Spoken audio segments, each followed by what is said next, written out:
recordings are not good. So I try to do better. So this is just about the publishing part and why I asked you to use the publisher or like publish and then save as PDF.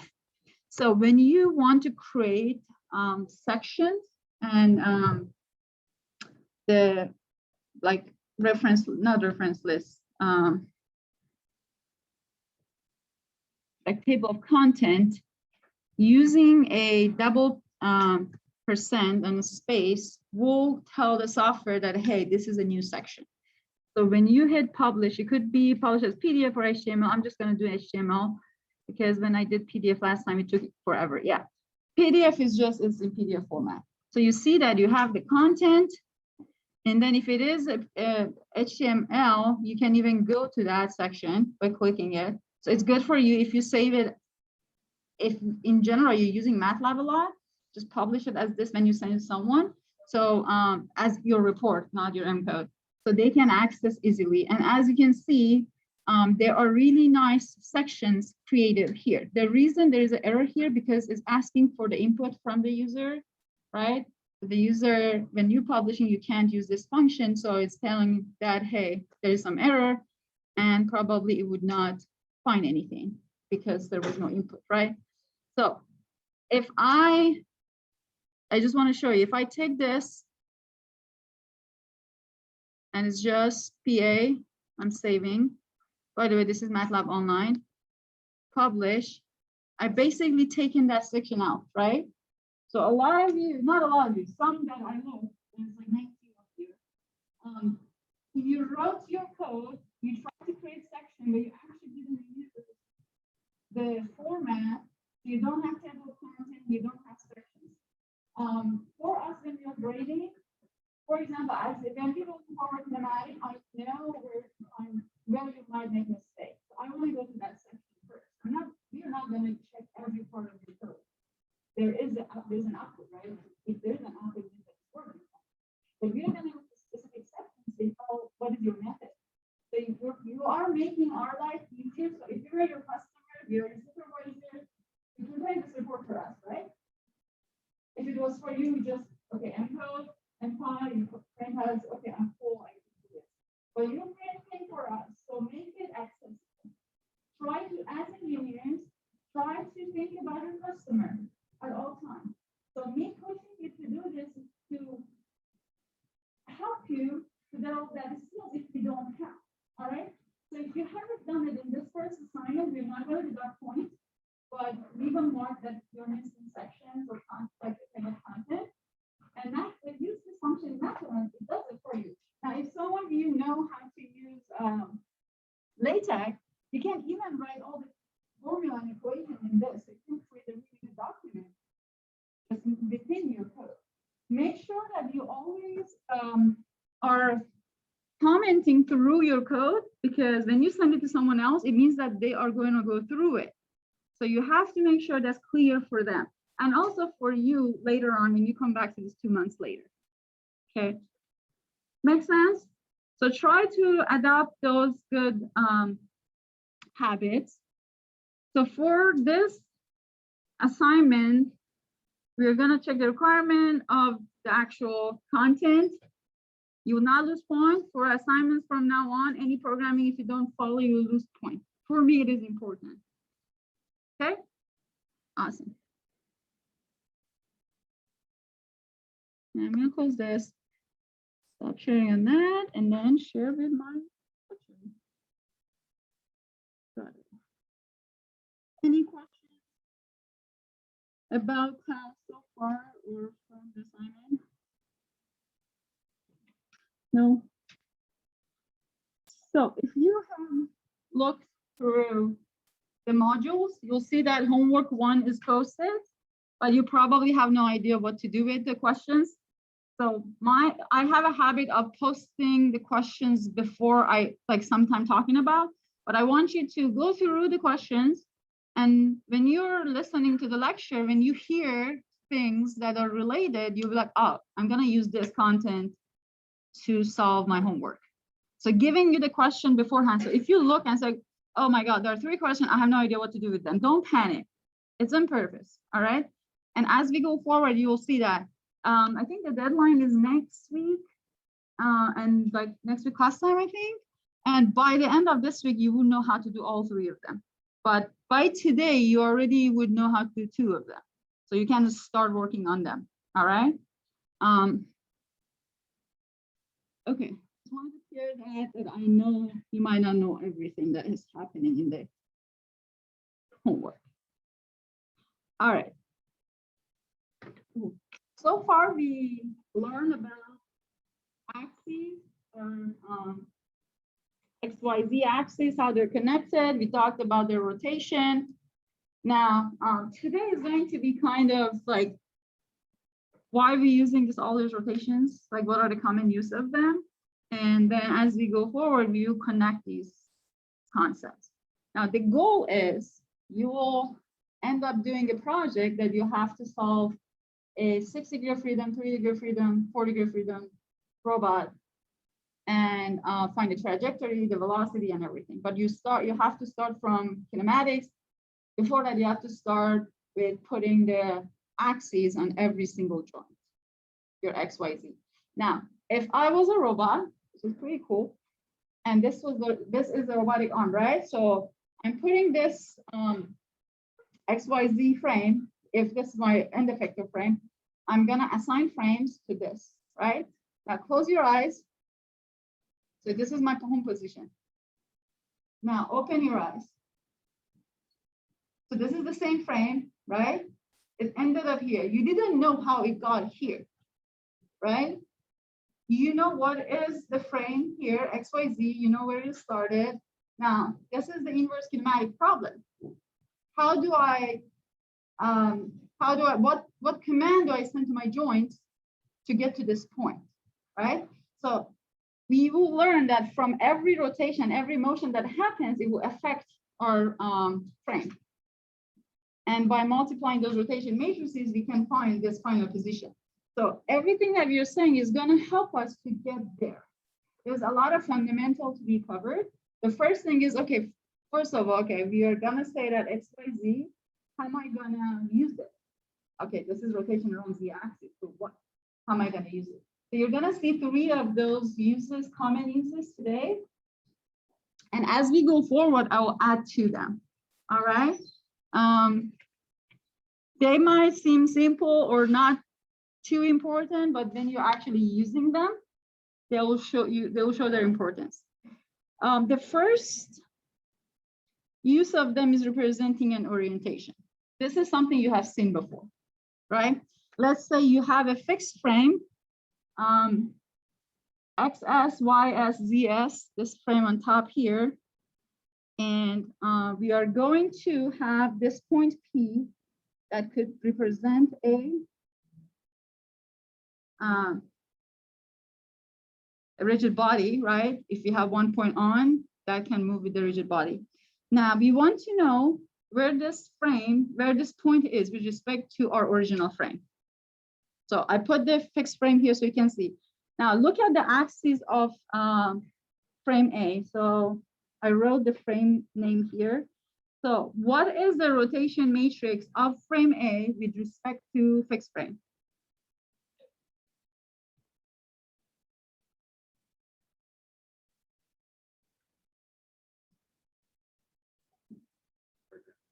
Identity, it didn't rotate, it's the same. They have the same orientation, right? That's one type of rotation, zero rotation. So P is in frame A has the same orientation as our fixed frame. We are measuring with respect to fixed frame. Something I want to tell you here is if you are following the book, this example is from the book. Your book likes to drop the fixed frame notation when they're writing the rotation matrix. For example, here, this RA is actually RSA. You went from fixed frame to this A frame. So if you don't see that subscription, don't worry. It likes to, the authors like to drop it. So this is our identity.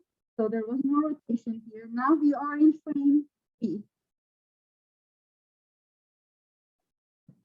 Now frame B is rotated with respect to frame S, right? And this is the matrix. So you see is RB again, is RSB. This is copied from your book, so you can follow this example later. So this is RSB. It's okay if you, when you are going to drop, if you are going to drop also the first one, just write down, I'm dropping the fixed frame notation. So I know that you understand this RB is actually RSB with respect to a frame, a fixed frame. Now, you should be able to write this based on the orientation that you observe here and what you have. Okay, if you're not, this is something that you can work on by yourself. We practiced this a lot last time. You can use the cosine direction method. And then same thing for frame C. Again, this is RSC. All right, so our rigid body is in the same location, but we have 3 different frames. We can represent the location of this rigid body with respect to 3 different frames, and the rigid body is where it was. So it tells you that when you want to assign frames, it really doesn't matter. There is no correct direction. You can say, hey, I have a car. I'm going to put the reference, my frame this way. Someone said, no, I want to put it that way. It's fine. As long as you know the relationship between this frame and your fixed frame, either way it works, right? So this is one use of rotation matrix representing a rotation or rotation of a point. Now, the other thing we can use is to find the relation between 2 frames. Now here, look at R, A, and C. So rotation between frame A and frame C. This 2 frames.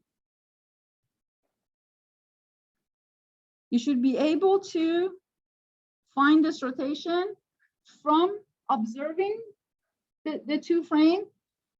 You will also learn that we can find this if we knew how it rotated. We will multiply the rotations and it will give us the same rotation matrix. But the first way is if you have the frames, you can just by observation find this rotation, which was the method that we already learned. Do you remember that one really important property of rotation matrices?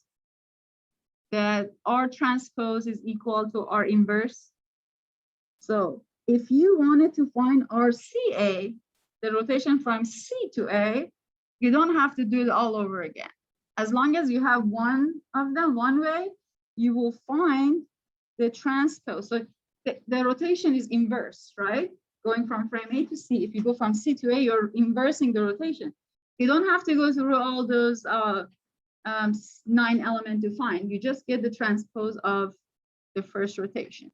So this is a very important relationship we are going to use. All right.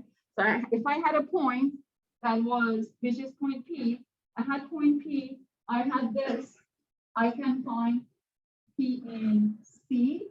But if I had P position in C frame and I had RAC, I could still find position of point P in frame A, right? Just get the inverse of this one, which is the transpose, and then you multiply and find it. So this is our first use for rotation matrix. Sorry. Questions? So that's pretty basic as we have done so far. Now, continuing on what I said about point B, position of point B, now how to do it. Okay, so let's say that we have RBC, the rotation between frame B and frame C. Either we have been given or we can, by observation, find that out. So we find that out.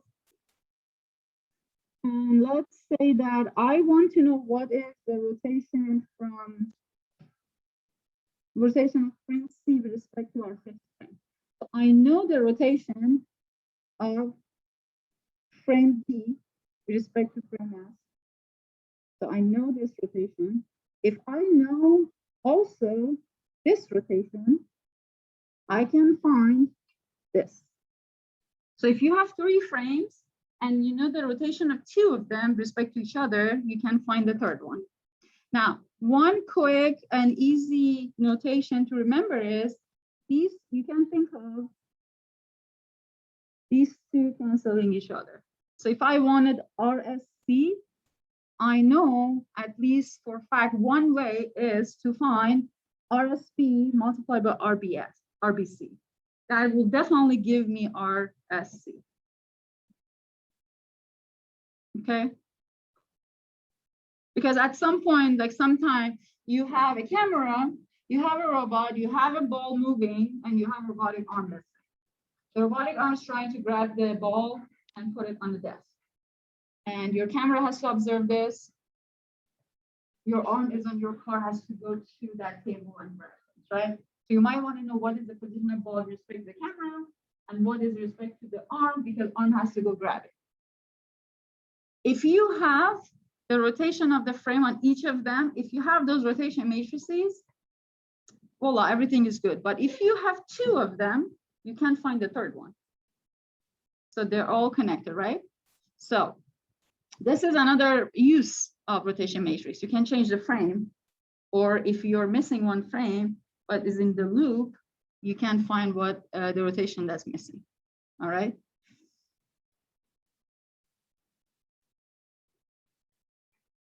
Now, if we have a point P on a rigid body in frame S, then I have a frame B, and I want to know that same rigid body, what's the position of that in frame B? What I'm going to do, I'm going to say that position of point P in frame S is equal to the rotation of S with respect to that frame B that I'm trying to figure out times the position of B, of P in frame B. So let's say you have this guy, you know what PB is, position in frame B, all right? So we have PB, let's say it's -100. You also know how these two frames are related or how they rotated. Your frame S is your fixed frame, your frame B is a frame that rotated with respect to S. You have RSP. To find the same position of P in the fixed frame, all you have to do is pre-multiply RSB by PB, and then you get the position of that same point P, but from another frame perspective. So here, PS, what is RSP? We have from the previous slide, we have, because these two examples are the same. It's 0, 1, 0. You can also find that from observation or using the projection method. So this is my RSP.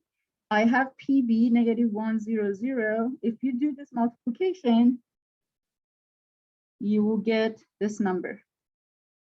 So again, point B is the same point, right? So let's say this.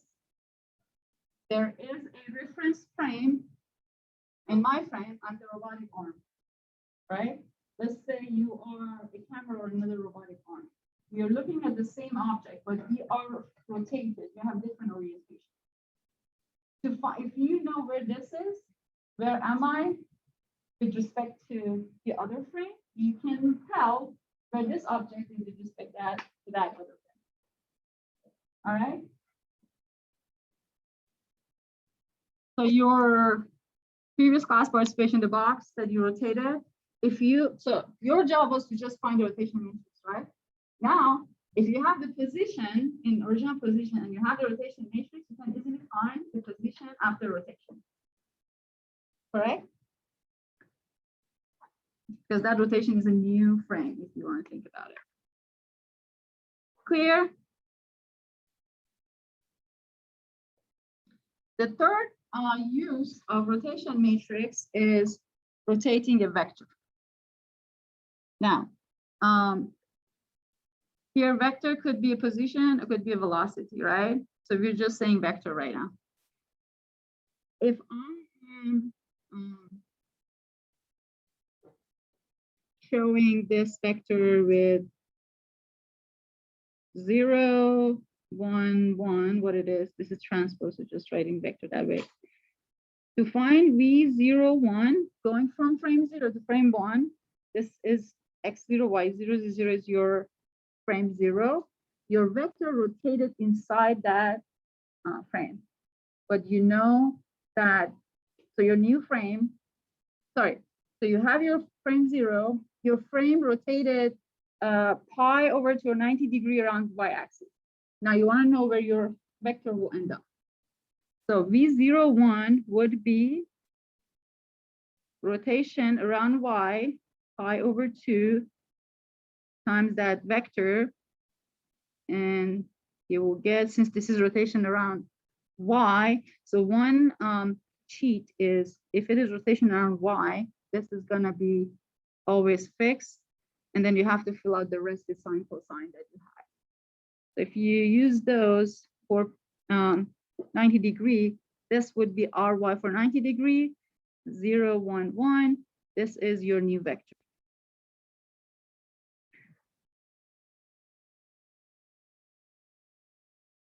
So here rotation matrix is actually acting as operator than representing anything. So you have a robotic arm or robotic car. There is the vector for heading, or a vector that you are measuring it, the velocity. And then the car is rotating around the axis. If you know how many degrees is rotating, you already know where that vector ended up. You don't have to calculate. So here is more of an operating on a vector than the other two cases that was changing the reference frame or representing a frame.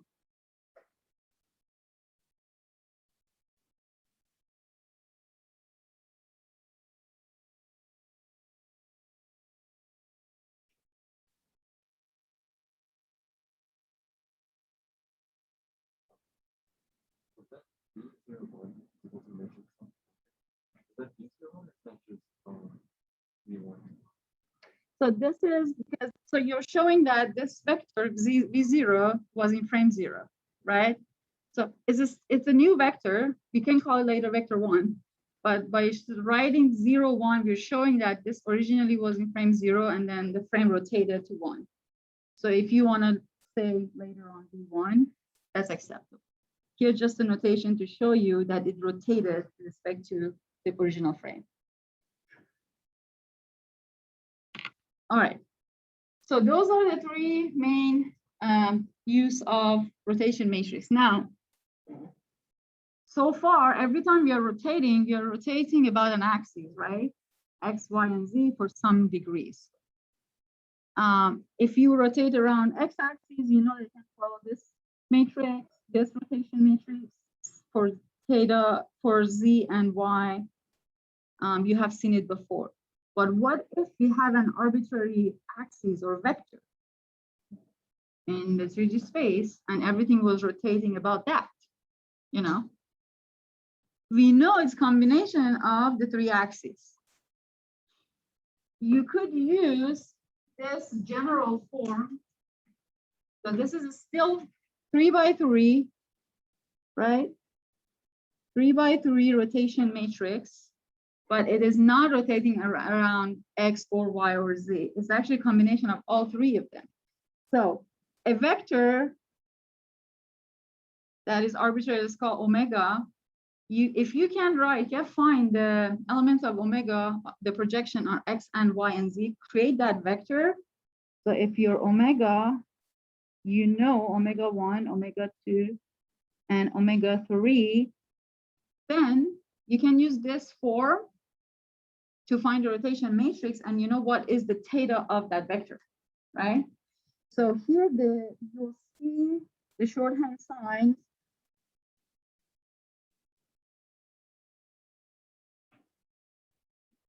So for cosine of theta, we're using C of theta. Sine of theta, we can use S. That's just for writing, so it's shorter.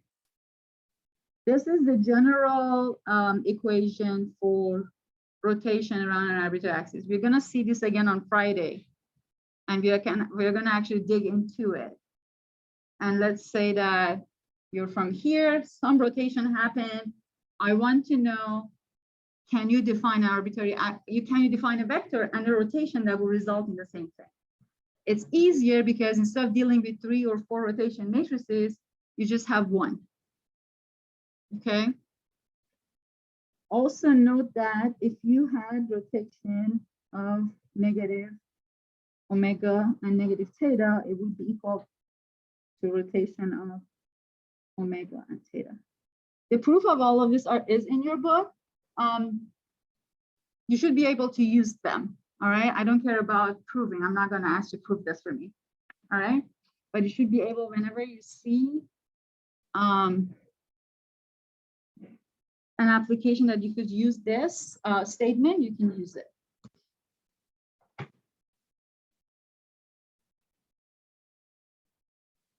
All right, good so far. So we covered rotation around each axis, how we're using rotation matrices, and what if we had a rotation about an arbitrary vector. Or we could define a vector and a rotation that is equal to some consecutive rotations. All right. And usually this is what we use in inverse kinematic, because they will tell you like, hey, I started from here, I need to end up here. This is my rotation matrix. Can you find a vector that if I rotate theta about it, I will end up here? Sometimes the answer is directly yes, sometimes no, you have to do 2, 3 rotations to get there. But instead of writing 6 rotation matrix, you can say with 2, you can get where you want to be. Now so up to here is just fundamental. You don't use them quite right now, but you should know them. This is what you will use for your class participation, and you will use this a lot for a while. So when we are rotating a frame, there are 2 kinds of rotation. We are either rotating around a fixed axis or fixed frame, or we are rotating around a current frame. The result for the same rotation matrix, for the same rotation, is different. So if this was my fixed frame, okay, put it in the corner of the room. Let's say here, this is Z, then X, then Y.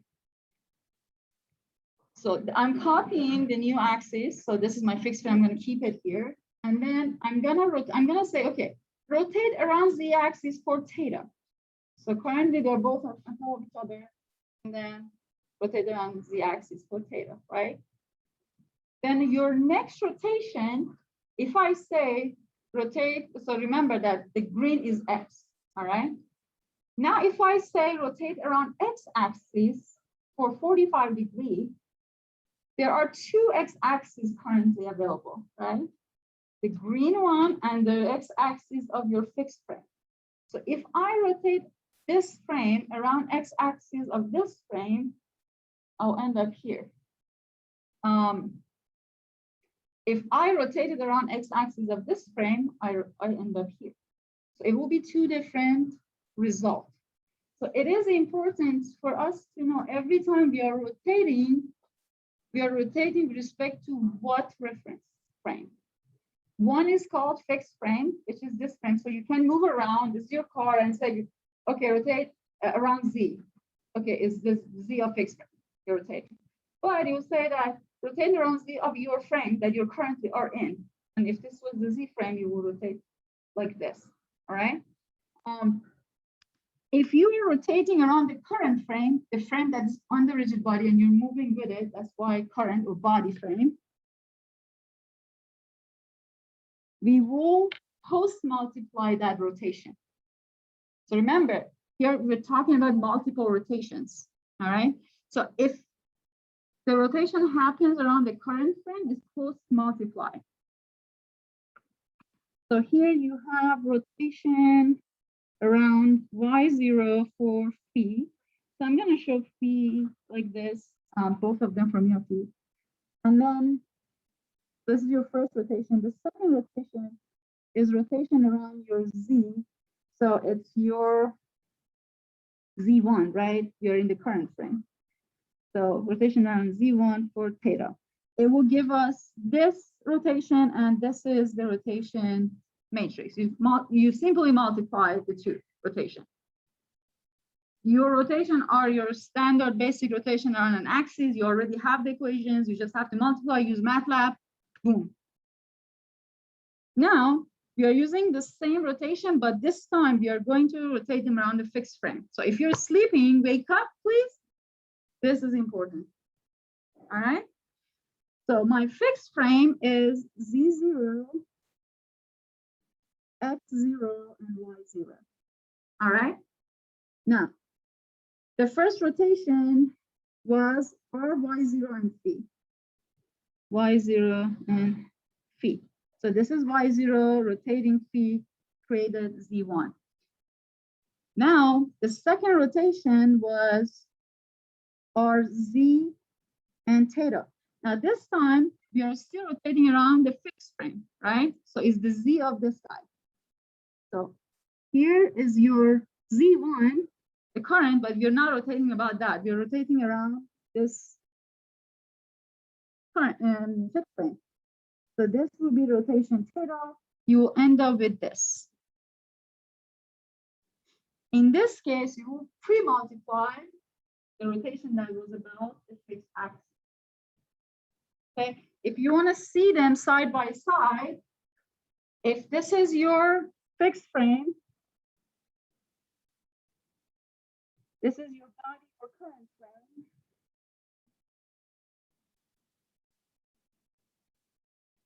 Look what happened. I'm rotating about the fixed frame, which is in this direction. I'll end up here. If I rotate the same body, right, the same frame, about the z-axis of the body frame, which is in this direction, right, or the same direction. If I rotate there, I'll end up here. And if when you compare these two have different orientation. This is really important to pay attention to when you're rotating. Because for translation, it's fine, like you're translating, it's not a big deal. You can always catch yourself if you're doing a wrong translation. But for rotation, because it's in 3D and you have to keep track of 3 things, it's more difficult. So always pay attention to what that rotation is about. Is it the fixed axis or current axis? So an example, again, we are in the same robotic car. There is, well, autonomous vehicle, not robotic car, is car. So you have this axis and you're moving. Every time you're rotating, you only care about rotation about the current frame, right? The fixed frame is over there. At the end, so for navigation, this might be easier because you know where you're going and every time you're updating your position and everything, right? You update. If there's a camera over there, the camera knows that, okay, I'm a fixed frame. I need to have the relation with you every time that you are changing your orientation. Okay? So they can see rotation, then for a cameraman, it will matter because it would know what car we're in there. To practice this, do work on this example.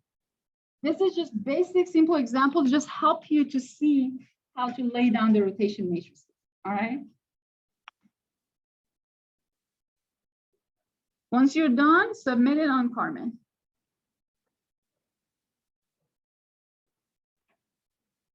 Yes.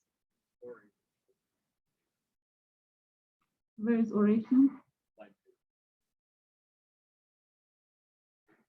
Yes. Yeah, no. Well, oration of phi. That's a new word, or it might exist. I don't know.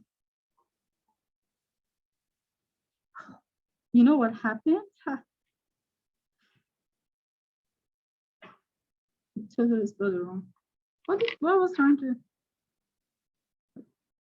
Both finger made mistake twice. Yeah, I didn't. Oh, but autocorrect to what? What does oration mean? Yeah, I don't know. I made a mistake. It's not the first time this happens, so I'm not surprised.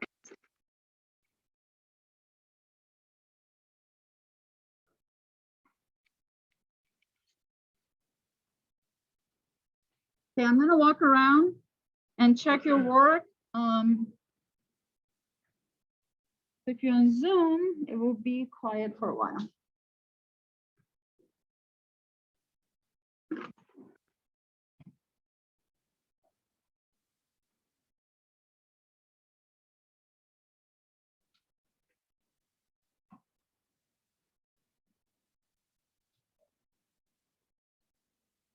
The easiest way to do this is for every line of those 5 rotations, first write down the notation of that rotation.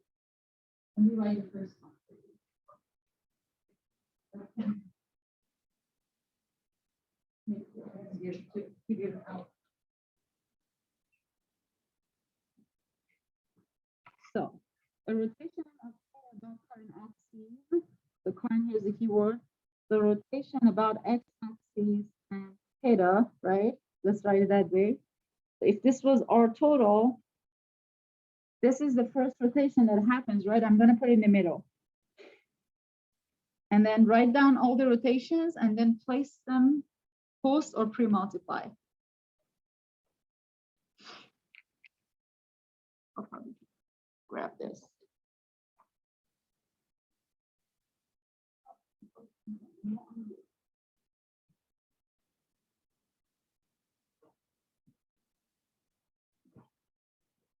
Yes. No, just write that. So when you write Rx and theta, it means that rotation means this. You don't need to write that later. So if you're just writing all the rotation means you're not happy with it. I'm not gonna make it do like 5 to write this. Just write the rotation.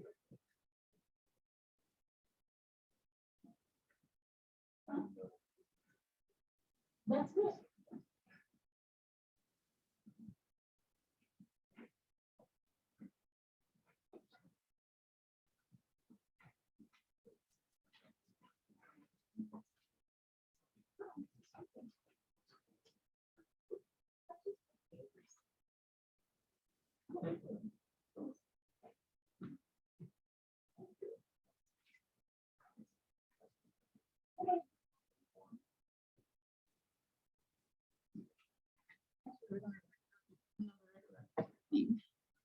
Yes.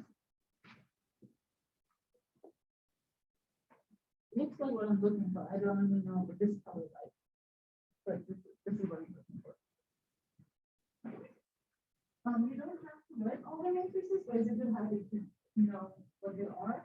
But I want you to write and like what would you want to write. So if you just wrote this, this is yours. Okay.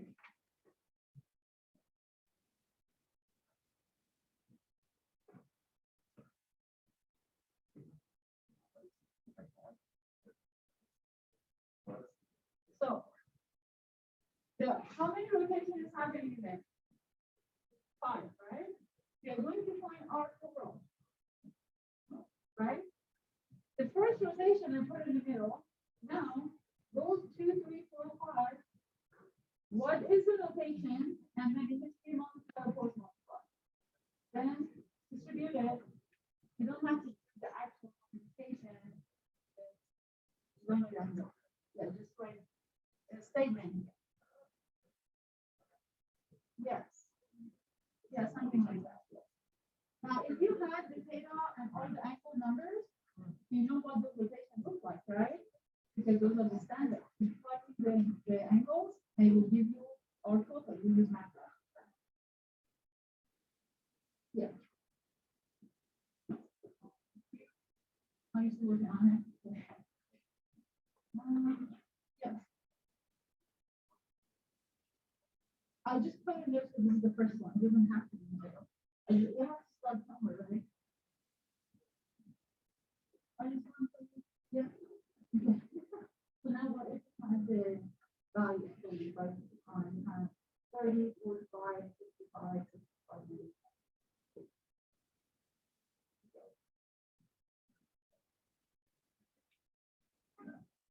Yeah.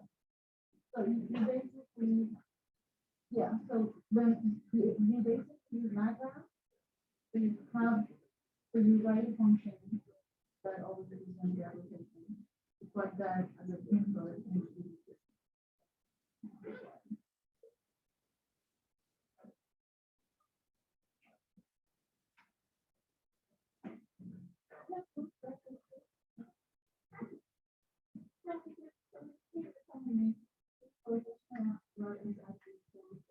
Right now, I can tell this is wrong, but the distribution will look like that. But you'll see also. So this assignment is like participation, so you're not if you did it wrong, but you need to show that it's right. Yeah. Okay, this is good. Now we see that I wrote about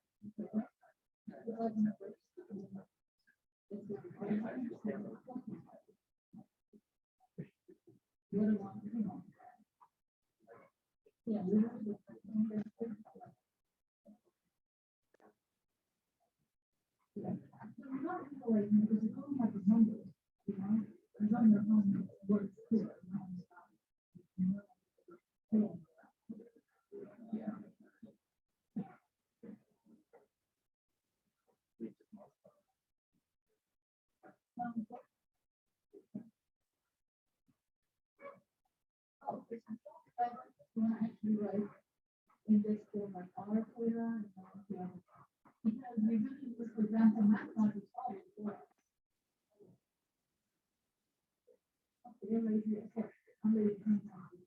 Yes. So how does that format look? Yes.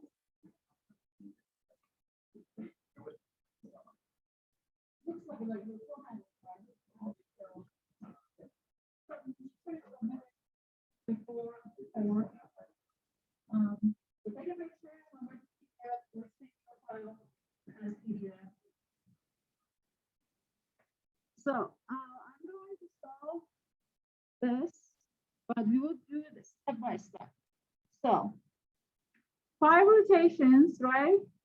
And we're just writing the notation right now. I'm trying to find what is the final rotation after this 5.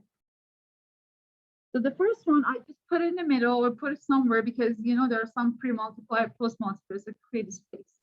The second rotation is rotation or rotation of P about the current axis of Z. So R, Z, and P.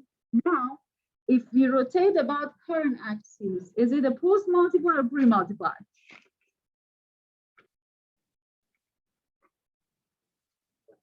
Post-multiplier. So I'm going to use the color code so you can see. So here, first rotation, right? What happened to my thingy there? This is my second rotation. Let's use blue. Third rotation is rotation of alpha about fixed axis of Z. So the notation is RZ alpha about fixed axis. Is this pre-multiply or post-multiply? Pre. Now, pre to what? So both of them, because right now, if we were going theta phi, the multiplication of these two is the current orientation, right? Now we pre-multiply the third one, basically here. So R, Z, and alpha. So this is our third. Now we multiply these two. So if we just stop here, there were 3 rotations, we'll just stop here, we multiply these 3. So 4 is R, Y, and theta about the current axis. So is this post-multiply or pre-multiply? Post. Where is the current axis? The combination of all 3 is our current orientation. So R, Y, B. You don't have to put these parentheses. I'm just trying to show you how it works. So this is your 4th rotation. 5th rotation is R, X, and delta, right? About fixed axes, which is a pre-multiplication of all of them. R, X, and delta. Now, this is just writing a notation. Now, if we were, for example, if theta had values, 30 degree, 45, -10, 2, -1, whatever number you want to give. You already know the basic rotations, right? So you know how rotation around about x-axis look like. It's a bunch of sine, cosine, 3x3 matrix. You have the format. So if you're in MATLAB, for example, which you be most of the time, or if you are in Python coding using ROS, probably ROS will do all of that for you, but let's say you're in MATLAB, you can define a function or can write rotation x and then get an input theta, and you ask the user, what is theta? 45, the first rotation. So this becomes, all of these, each one of them is a 3x3 matrix, which is a function of sine, cosine, zeros, and ones, right? If you remember. So when I say function, it's just combination of those numbers. So you can build every single of these rotation, 3x3 matrix filled with ones and zeros and sine and cosine of that theta, correct? And then just multiply them. You can just use MATLAB or by hand if you want. It takes forever, but just multiply and you will have, what's the dimension of your final rotation matrix? 3x3. Still a rotation matrix in 3D space, but now keep your eyes open. Now you know how they rotated, right? Maybe 6 times. So you can get that final rotation. The inverse kinematic that we will talk later is like, what are those theta? What are those angles? How did you rotate? All right. Forward kinematic is if I rotate theta, beta, alpha, phi, where do I end up? So you know the angles, you just need to give me the rotation matrix. So this example on its own isn't something that you will come up with and you have to solve it. It's just to help you to understand how they relate. All right, so I would never ask you to do something like this for a project. Be done. Okay, post this online on Carmen. I'll see you on Wednesday. Also, I'm out of town on September 20th, no class. September 20th. I already posted on Carmen, but